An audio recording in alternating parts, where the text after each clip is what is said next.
Hello and welcome to the Christian Outdoor Fellowship Safety Orientation and Briefing for our hunting men's retreat. You must be one of the unlucky ones that missed the live presentation of the orientation. I'm sorry you must see this, but we want to make sure that we have everybody aware of the safety rules and regulations for our hunts. Now, you might be one of the lucky ones, because you're not having to deal with all the extra bad jokes that I'll be throwing out during the live version. but we'll see what we can do with getting you through this portion of the orientation. All right, enough looking at my ugly mug. Let's go ahead and get started with smoking poles, which is our safety orientation for these hunts.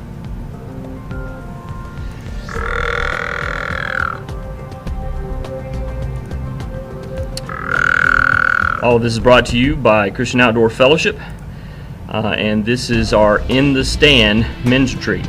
Now understand the presentation is going to be kind of blank or open because we don't want to date it so we can use it for multiple events.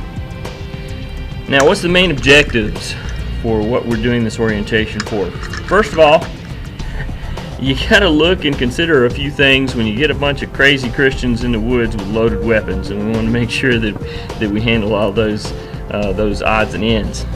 We also want to make sure that you have a safe, fun hunt. We want you to have the opportunity for some good fellowship with other hunters around you, and of course, and utmost, an opportunity to worship and serve your Lord through something that you love so much, the great outdoors. We're going to leave the theme off so that, again, we don't date this, but some things that we do want to talk about beyond the theme. Your packets and your permits.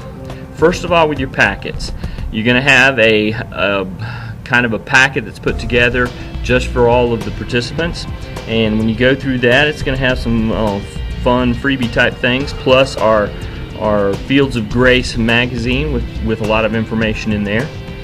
But over in the barn on the side, you'll see a permit location also. You'll see 2 copies of a permit with your name on it. You might see a blank one where you have to fill in if we didn't get your registration early on enough, but that's fine. Fill in that information and sign both sides. It's perforated down the middle. Take one of the permits that you have signed and keep it on your person at all times. And read the back. The back is going to have an overview of what we're going to discuss during this actual orientation. Take the other side that you have signed and put it in the permit bucket that's right there where you're doing this sign in. This is for our records and making sure that we keep up with all the hunters that come through our events. You also, upon completing this orientation, need to make sure that you sign the list release of liability that will also be there near the permits for signing.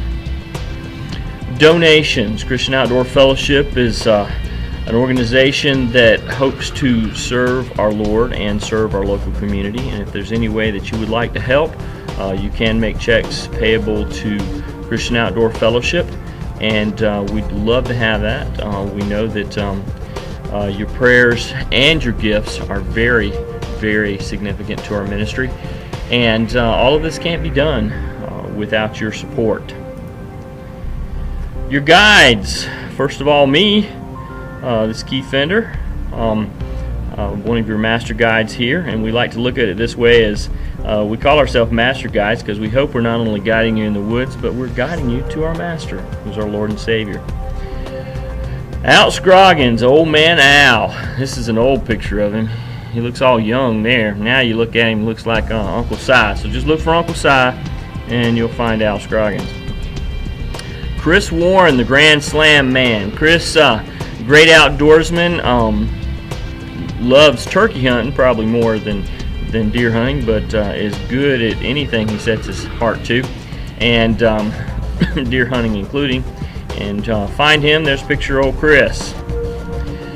Josh Allen, the bucket shot. Don't have a picture of him that's going to pop up, but find old Josh. Josh is a great guide for the area. He knows the area fairly well, and we call him bucket shot because of some outstanding bow shots that he has taken while standing on a 5-gallon bucket. It's pretty amazing. Maybe he'll recreate that for us one time. More along the guides. Bo Smith, tree trophy. Go ask him. He's good at turning a good yarn or a story. Ask him why he's called a tree trophy.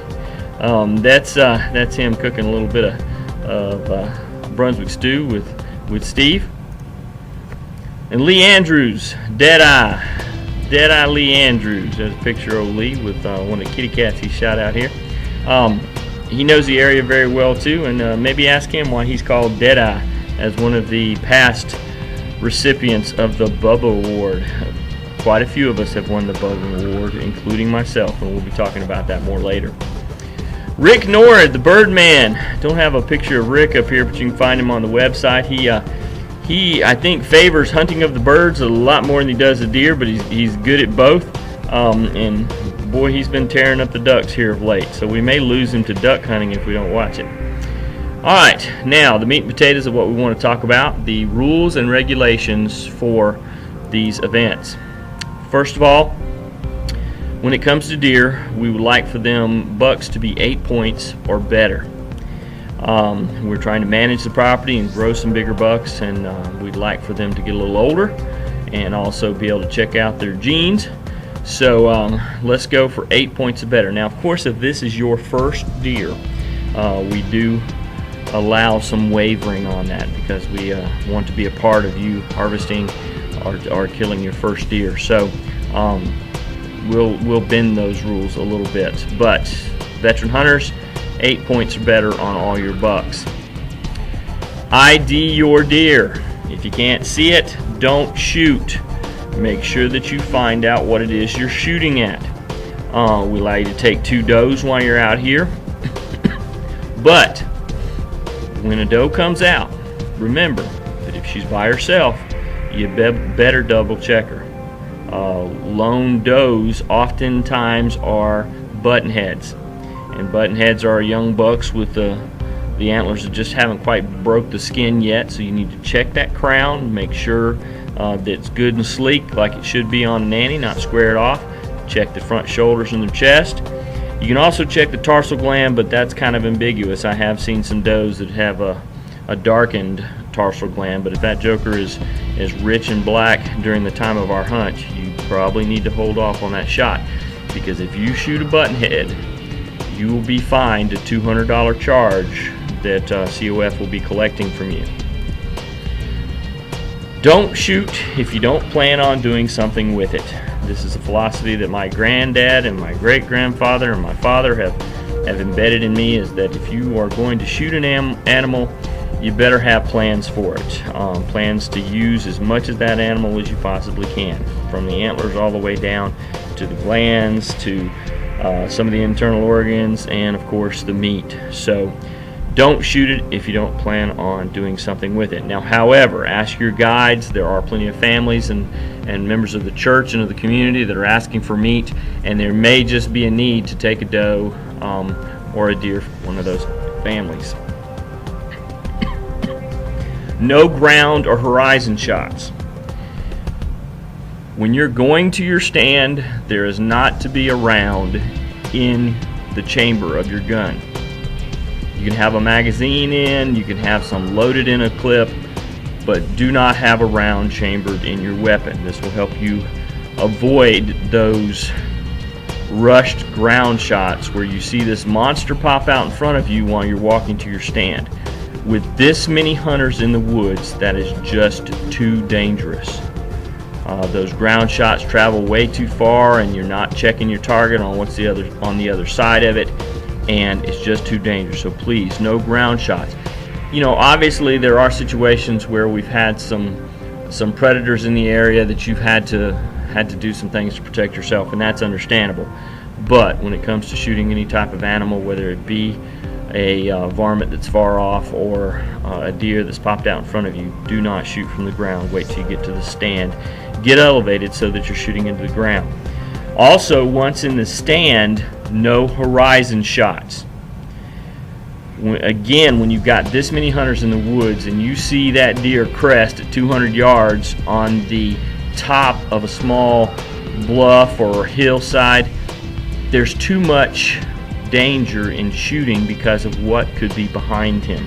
So let him walk on down the side of that hill so that you're shooting into the bank. Think about what you're doing. There's also houses in the area, and we don't want to get anyone hurt. Stay 20 yards from your stand until the range is called cold. Look at the agenda for the event and you'll see when the ranges are hot and when the ranges are cold. When the ranges are cold, it is okay to walk around. When the ranges are active, don't get down and track deer. Okay, I know you may be kind of anxious and you killed this monster and he's just outside of 20 yards, but you've got to hold off. Let him go and bleed out before you go walking around and encroach accidentally on another hunter. Stay within 20 yards of your stand area. Also, if we have to come find you because of an emergency or something, we can find you. When the range has been called cold, get a guide. We'll help you track that deer, but while you're sitting there waiting, look for cues and markers that will help you track that deer, give us some idea of where things are heading. Okay? Be aware of those around you. Before going into the stand, look at stand locations that are in your area. Look at housing locations. Look at everything that is surrounding you, so you're thinking about that when you are taking a shot. On several of the stands too, there'll be these small markers that will tell you about other stands that are close to you, or if there's a house in the area that you don't need to shoot back towards that house unless it's a really close within 50-yard shot, so that your round is going into the ground. So take a look at those markers, be aware of what's going on around you, and we also don't want you flipping any bullets by the head of some of your partners that are down the shooting lanes from you. Tip your guides. Okay, I try that every year, but it's just a joke. No, you don't have to tip your guides. But here's an idea. Maybe save out that extra honey bun or that last sip of coffee for your guide who's running around trying to get everybody in the woods. Treat them nice. They'll treat you nice. But we're here to help you out. Pine trees. Pine trees are Mr. Pete and Miss Barbara's livelihood now. It's the way they make money for their family and for their retirement. So we want to protect these pines.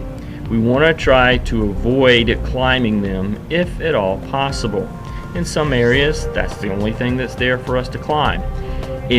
Especially if you have some type of climber stand that does abuse the tree a good bit, take a second thought of maybe not climbing it if you can already tell that the tree has been climbed a whole lot. If you have a stand like mine, which doesn't cause a lot of damage to the tree, then there's no problem with it. But maybe look at an oak or a sweet gum or something and avoid damaging the trees. This also comes into play when driving, and we'll talk about that in a moment, in certain areas. And if you decide that you like to smoke. We don't have any open fires out there in the field. Unless it's just an extreme emergency situation where you have to build a fire for your own safety. We don't want that to happen because of things spreading and taking out the pine tree population. The same thing with your smoking of a cigar or cigarette. Please know what you do with the remains of that cigarette. Extinguish it properly and bring it back out of the woods with you, and get it to some water and moisten it down, because like I said, these are his livelihood. Let's treat them with respect. No tracking till the range is cold. We sort of covered this already when we're talking about the stay within 20 yards, but just to restate it again, don't get down and start tracking your deer out beyond the 20-yard range until the range is called cold. Encroach only in emergencies. Now, there are some emergencies that happen, whether it's personal illness, a phone call, or something that you get and you have to leave. Just use your head. We'll talk about that some more later, but make sure that you've added extra orange on your person and that you have contacted your guide and that you contacted the hunters around you. Make your presence known in an appropriate way as you're coming up to where another hunter may be. And also, if you contact your guide, he has a contact list and can let those around you know that you're going to be walking through that area because of an emergency. Okay, we want to keep everybody safe. You may have the phone number of the hunter that's near you, so you can go ahead and contact them. So make sure that you encroach only in cases of emergency. I know things that do happen and we want to avoid it otherwise. Take out varmints. We want to keep our bobcat and coyote population as low as we possibly can, but we also don't want you to ruin your hunt. You don't have to take one, but maybe you'd like one as a trophy, or you want to turn it into extension office for some money. We encourage you to go ahead and get rid of those varmints, especially late on in the hunt. When it comes to dogs, however, use your own good judgment. I'm a dog lover and a dog owner, and I've often taken the approach of, hey, if it looks like a wild dog and it does not have a collar, I may go ahead and take it out. But pretty looking dog, and think about it from the eyes of a dog owner, and maybe curtail your shooting of the dog until you can get more information on it. Cull bucks. That is also another exception to the 8 points or better rule.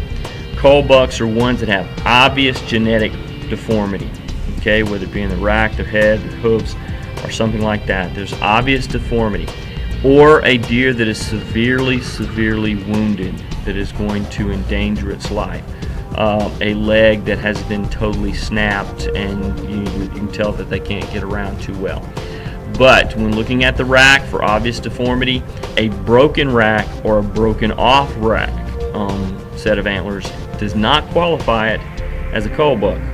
I had one year that he was a nice 3 standing on one side, and he broke off the entire other side in fights, but that did not qualify him as a cull buck. But then I've had others that have had this beautiful set of 5 standing on one side and this ugly looking 2 fork on the other side. That's the kind of bucks that we'd like to go ahead and get out, and it's okay if you would take those. We've even seen some candlesticks in other areas. We haven't seen candlesticks in this area, thank goodness. Candlestick racks. Don't drive on food plots, green fields, okay, with your large vehicles. Soft tired vehicles like 4-wheelers and golf carts, it is okay, but again, we want to limit it. You should have an edge that you could drive down, but there's no sense in taking your car through the middle of our green fields, okay, or your truck. Wait for us to get there with a 4-wheeler or something. We can go get the deer that's beyond it and bring it back to the truck and load it up. Don't drive on our food plots, please. Field dressing in designated areas only. The majority of us, I'll go ahead and tell you, just bring it back to the barn and field dress it later in the day. But if it is something that's just really, a bad shot that's torn everything up, and you'd like to go ahead and get it field dressed, there are areas designated by most of our sign-in boards where you can go ahead and field dress the deer if you would like. Don't drive in the clear cuts. We have a lot of areas that have been cut for pines and have been replanted. You go barreling across one of them, you take out a lot of these young pines, and again, that is Pete's livelihood. Let's respect those areas. Get a guide. We know where the roads that go through these areas are, and we can access these areas without damaging any trees. Gotta go, leave no trace. All right, I know there's been a lot of research out there and different periodicals and different things that says that they don't know what your urine or your feces are. However, when you get this many hunters in the woods, sooner or later there is an association in the mind of the deer. So please pack it out. Sometimes I know there are some emergencies, but just try not to leave a gift at the bottom of your tree for the next hunter. Okay, there are even some areas out there that we've designated for in the field facilities, but other than that, try to control what you do and leave no trace. Don't damage the woods. Okay, the biggie, Lights, orange, harness, phones. Okay? Make sure you have a light with batteries and working. Okay? That is even more important than the orange when coming out of the woods or going into the woods early in the morning or coming out late in the afternoon. Okay? That makes it so other hunters can see you. Orange. We want you to at least have a cap with a full crest like you saw that I had on for your orange, and it wouldn't hurt to have an additional vest inside your fanny pack or something, or your backpack as you carry it in the woods. We may even be talking with you with consideration of the circumstances.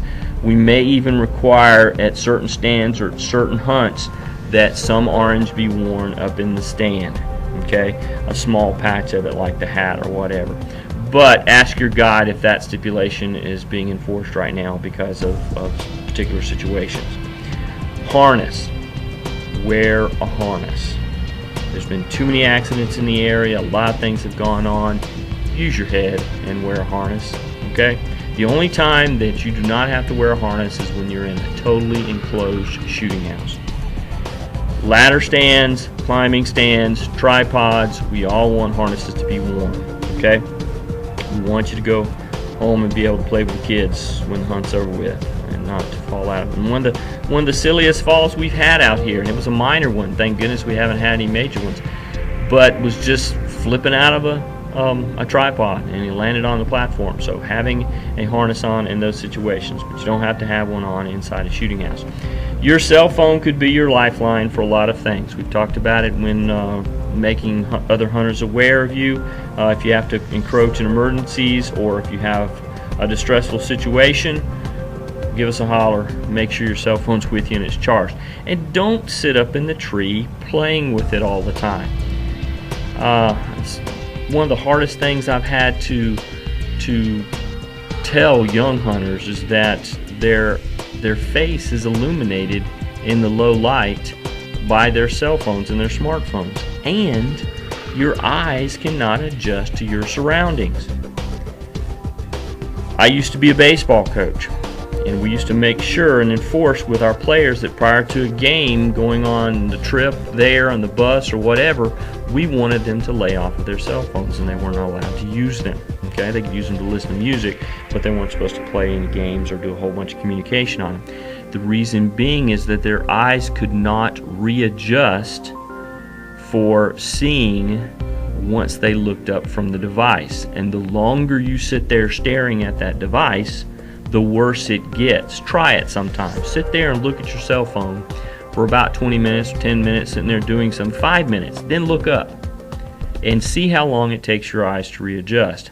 Increase that if you sit there playing with it on the stand and you look up and you miss a deer or misidentify a hunter because you can't see them, because your eyes can't adjust from looking up from that cell phone. So please, put it down, turn it off. Well, don't have to turn it off, just put it down. Orange in the stand, I mentioned that a little bit. That will be based on special situations, whether we've had a clearing of property and you know that you have hunters in your direct line of sight. We want you to know where they are. We may ask that a hunter wear the orange for just a short while after sunup, or the whole time while they're in the stand. Just ask your guides and they'll let you know about that. Use your head. God gave you a brain, use it. Okay?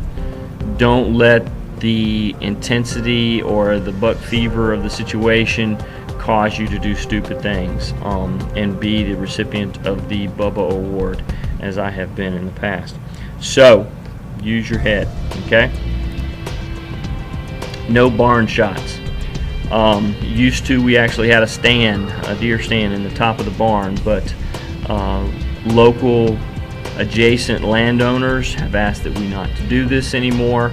And we do have a range set up behind the barn now, and really we don't want anybody shooting from the barn or from the surrounding wood fence area. Even though the temptation may be great, no barn shots, please. A new target range, we set that up every time, whether it's going to be over behind the pond or in whatever area we're working on. Ask for a designated target range area. We usually have one set up for bow and for gun sighting. If you need to use it, we try to make sure it's available.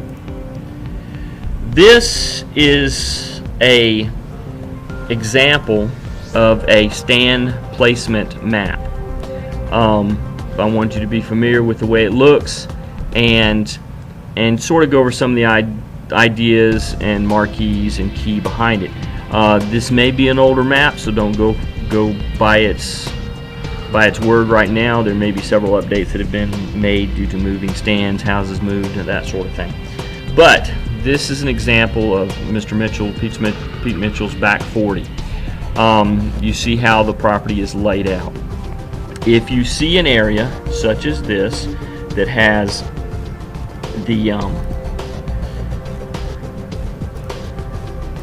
the hetching over here on the side, where the cross hetching, that is a bow only or a no hunting area. Okay, ask your guide as to which it will be. You see another one over here because there's a neighborhood in that area, so look for that. These lines that go down through the middle are where some fire breaks are, just for identification and access to different hunts. Now we have this marker here which shows that a house is in an area. We also have another house up here about where the C is on the backward top, so be aware of that. There's a house over here across the road, and this house over here that's marked is actually a full-blown neighborhood, so realize where your housing is and adjust your shooting habits with that. The lettering and numbering system of the stands has a little bit of a code to it. The first letter is an area. If you notice right here, J is because it's in the J zone, okay, the J area. The second number is the field location. The back 40 is called the fourth field location, and the last letter is just me going in consecutive order throughout the alphabet to list all of the stands. So that's what the coding is on the stands. Now the coloring of them also tells you something. This one that I'm back here using as my example is a ladder or tripod stand because it's in orange. Okay, it is a fixed stand. You may want to carry a cushion or something in, but it does not require you to carry your climber. This one here at K4G that has the little 2 fingers held up, that means it's a dual ladder stand or dual tripod type of stand. The stands that are in blue are climbers. If you look below this posting at our posting board, you'll find a clipboard that has all of the listings and descriptions of the stands. It will tell you GPS locations in some instances. It'll tell you about the surrounding area and what you'll be looking at, and about surrounding hunters if there's a proximity alert. And then some of them just say PAT or PAT. That means pick a tree, okay, in that area, and you can decide. You don't have to go to a marked tree.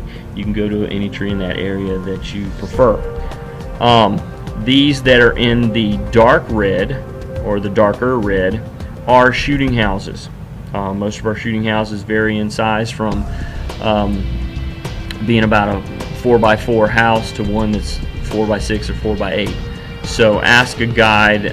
Some of you can hunt together in these. Some of them are only about 4 feet off the ground, others are 8 feet off the ground, and you can ask them about access to them. Okay. The other areas like this is an A, B, and C setup area too, and we call this area over here field 1, over here field 2, and right up here is 3. 2 also includes all the way down this side over here. Okay, this house right here is Pete's main house, so please be careful in that area. We hunt around it, but we try to limit some of our gun hunting. But if you just use your head, don't be scaring the bejeebers out of Miss Barbara while she's cooking breakfast with a stray gunshot in the area. Okay, use your head. The pond is over in this area. This is the farmhouse that you are at. These are some other houses that are further down the road. And this house right here is no longer there. It has been removed. It was an old rental house, and Mr. Pete had it removed, so it's not there anymore. But again, if you have any more questions about these maps or areas, ask your guide, and they'll be sure to tell you about them. Extra little tidbits.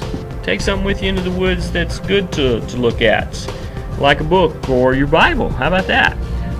You say, what about the conditioning of your eyes? Just like in the cell phone, it is not the same. Your eye is constantly moving, and it's easier to readjust. You'll still see a readjusting time when you look up, but because of the constant movement across the page and everything, it does not seem to affect the refocusing as bad. And also, it's not illuminated, so unless you're using an ebook or something. We need help on Sunday. After all of this is done, or after a hunt is completed, we know that you want to go to church to be with your family, or you aren't able to attend the service here because maybe you have to lead a service somewhere else. That is quite fine. We understand that. But if we can recruit as much help for cleanup and different things on Sunday, we would love your help. We also have some family events that we do and some activities, weather permitting, so ask your guides about those or look at your agenda for the event. Scoring. I took the Boone & Crockett system and Buckmaster system and looked at all of them and pulled them together and tried to make something that was a little simplified and easy for us to do, called the FTR system. That is the Fender Trophy record. You like that? Ask me for one of those sheets so that you can score your deer, or call one of us guides over there and we can score the deer for you, and hopefully get you into the running for some of our awards that we have for Big Buck, First Harvest, and Big Doe. Doe scoring is simple. It's just crown to crack.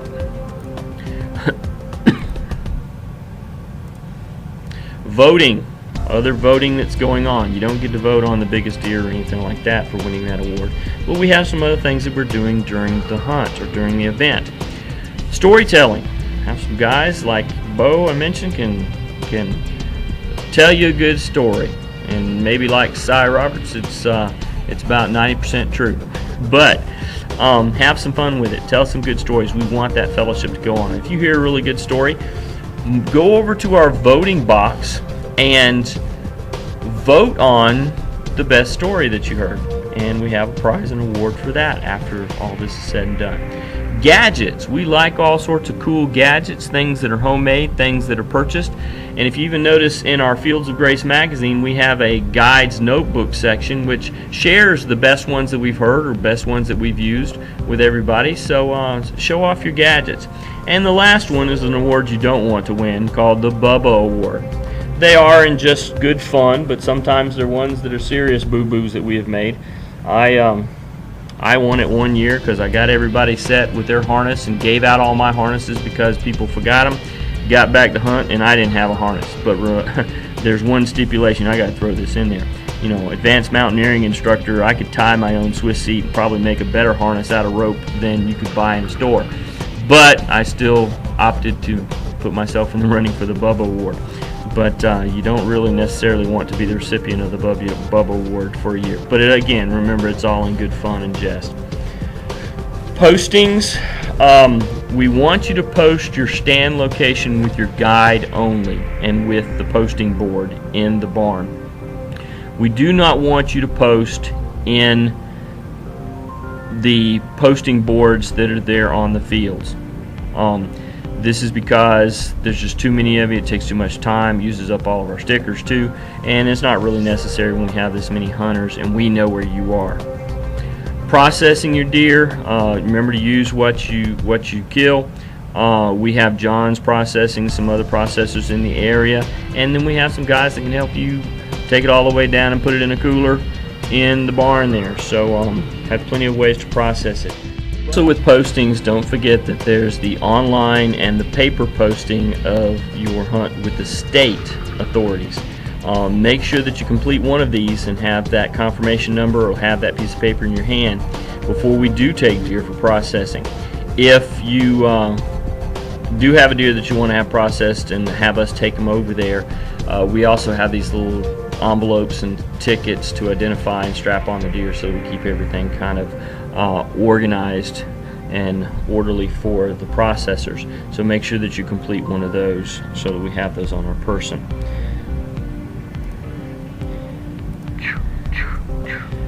Again, thank you for being involved in one of our events. We hope that you have a good time.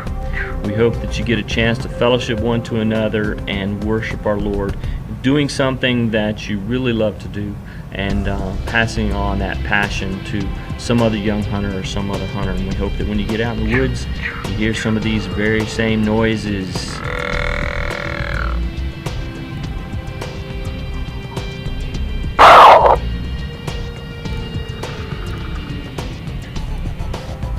But that's the end of the video orientation.